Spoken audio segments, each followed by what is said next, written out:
টি-20 বিশ্বকাপের ফাইনালে রোমাঞ্চকর ম্যাচ অনুষ্ঠিত হতে যাচ্ছে আজ এবং ইন্ডিয়া ইতিমধ্যে টস জিতে ব্যাটিং এর সিদ্ধান্ত নিয়েছে। দর্শক এই বিষয়ে আরো বিস্তারিত জানাতে আমাদের সাথে এই মুহূর্তে সরাসরি যুক্ত হচ্ছেন সহকর্মী কায়েস রাহা। তিনি আছেন টিএসসি এলাকায়। কায়েস, কি অবস্থা দেখছেন আপনি? সরাসরি আপনার কাছে জানতে চাই।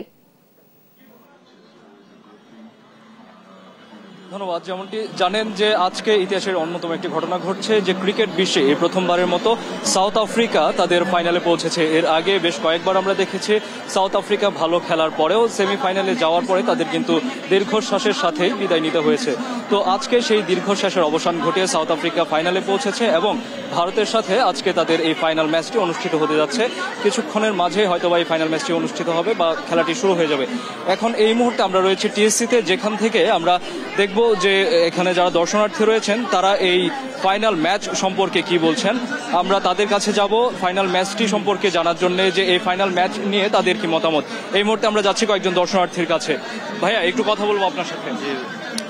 আজকে ইন্ডিয়া এবং সাউথ আফ্রিকার ফাইনাল ম্যাচ, এবং সেই ফাইনাল ম্যাচ নিয়ে আপনার যে অনুভূতি সেটি বলুন।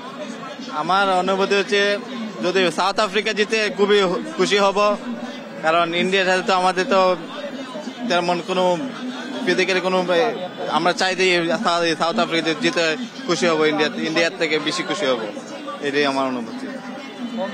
তো আপনি আজকে এই যে এতদিন ধরে আপনারা খেলা দেখছেন, সাউথ আফ্রিকার খেলাটি দেখেছেন, ইন্ডিয়ার খেলাটি দেখেছেন, তো এই বিশ্বকাপে আপনার কি মনে হচ্ছে আজকে ফাইনালে কি হতে পারে?